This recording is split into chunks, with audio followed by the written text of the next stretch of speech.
बिस्मिल्लाहिर्रहमानिर्रहीम। अस्सलाम वालेकुम नाज़रीन, उम्मीद करते हैं हम खैरियत से होंगे। एक लेटेस्ट अपडेट्स आपसे शेयर करते चलें। अभी 2 दिन पहले एक डच साइंटिस्ट जो कि जाने जाते हैं अपनी प्रेडिक्शंस के हवाले से, बिलखसूस जो अर्थक्वेक्स पूरी दुनिया के अंदर आ रहे हैं उस हवाले से उन्होंने लेटेस्ट प्रेडिक्शंस की हैं, वो हम आपसे शेयर करते चलें। जिसमें उन्होंने कहा है कि एक बड़ी शिद्दत का ज़लज़ला अनकरीब दोबारा हिट करेगा, लेकिन इस वक्त जो ये ज़लज़ला हिट करेगा वो एरिया पाकिस्तान और बिलखसूस बलूचिस्तान का होगा। और इससे पहले भी उन्होंने तुर्किया में जो प्रेडिक्शंस की वो भी बिल्कुल ठीक साबित हुई। और उसके बाद मोरक्को के अंदर जो ज़लज़ला आया वो भी उन्होंने प्रेडिक्शंस की, एनालिसिस थे बेसिकली उनके, तो वो बिल्कुल ठीक साबित हुए।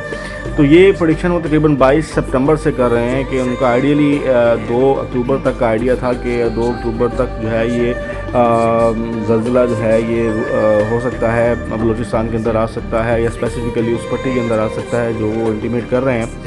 तो इस हवाले से जो है उन्होंने वार्निंग जारी कर दी है कि ये क्रूशल डेज़ हैं 2 अक्टूबर से लेके 9 अक्टूबर तक। तो बाकी जो है वो अल्लाह ताला बेहतर जानता है, लेकिन as on the base of studies, on the base of analysis, उन्होंने जो प्रेडिक्शन जाहिर की है वो यही जाहिर किया है कि 2 अक्टूबर से 9 अक्टूबर के दरमियान एक बहुत बड़ा ज़लज़ला आने वाला है। At the Morocco earthquake, the fluctuation that marked the line that going over Morocco occurred on the 30th of August. That was 9 days before the earthquake. So if you look at this obvious atmospheric fluctuation that happened on the 23rd, and we add 9 days, we would end up around the 2nd of October. That is a possibility. The problem with these fluctuations is that we don't know when a potential larger seismic event will occur. That can be from 1 to 9 days easily, and that's really an uncertainty. On the positive side, if it takes several days, we have quite a warning time.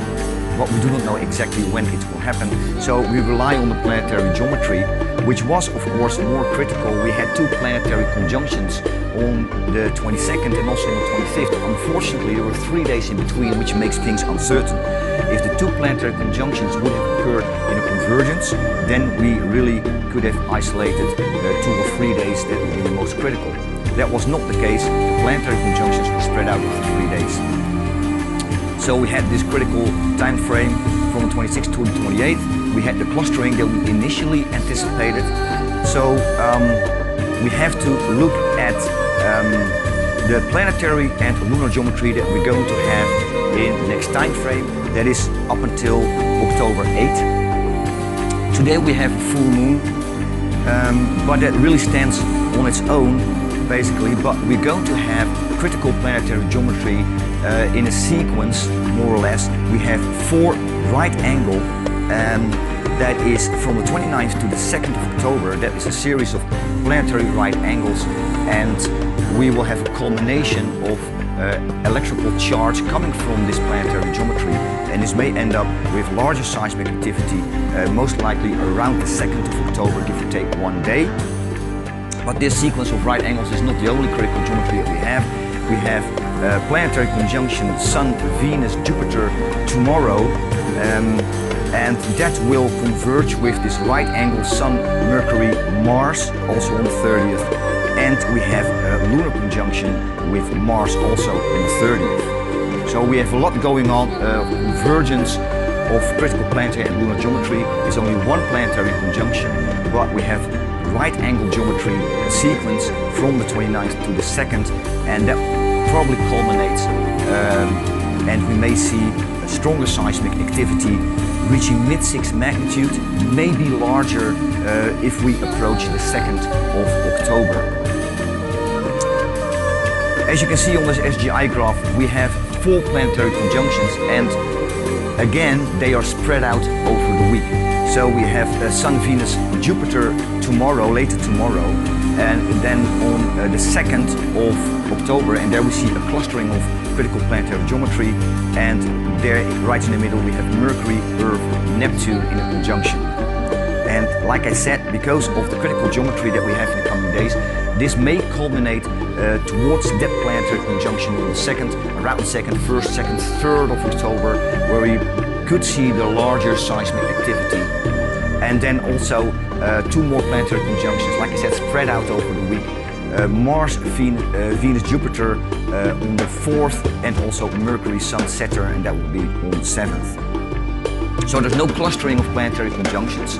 That will make it very easy to isolate critical days. Going by the planetary and lunar geometry that we have in the coming days, a sequence of lunar conjunctions. Today, Moon, Earth, Sun, that's the full moon. Tomorrow, Moon, Earth, Mars. Then on the 2nd of October, 2 lunar conjunctions. That is the Moon with Jupiter and the Moon with Uranus. And all that time from the 29th, from today to the 2nd of October, we have these 4 planetary right angles that adds to the critical geometry, and we may have a combination of electrical charge coming from this planetary lunar geometry. And again, around the 2nd of October, 1st, 2nd and 3rd, they will probably be most critical.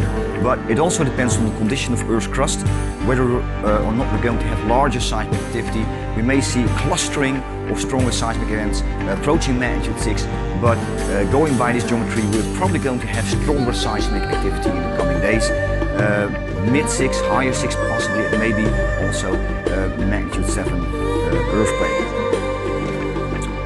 Atmospheric fluctuations that we had them on the 23rd and on the 26th. I already showed you these fluctuations, and they resulted in some seismic activity, like the 6-pointer in Indonesia right along that line, and also a weak fluctuation on the 26th that we had, marking regions from Iceland in the north down to Madagascar in the south, going along the eastern part of the Arabian Plate. And 2 days later we had this moderate seismic event of 4.7, borderline 5 in Djibouti.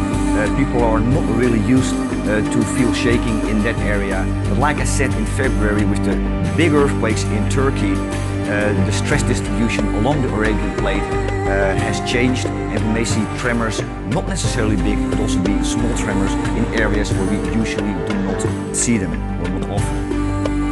Other than that, in the last few days, actually since the 26th, we had atmospheric fluctuations, but they were sort of covered by a lot of excitement in the atmosphere, excited electrons, and you can actually see that these stronger peaks, the dark dots in the graph, and that makes it a bit more difficult to isolate atmospheric peaks. We don't see very often that the atmosphere is excited like this. We don't see that very often, but it happened from the 26th to the 28th. I cannot say why it happened, but we did have quite some excitement in the atmosphere, and again it makes it difficult to have clear readings of atmospheric peaks.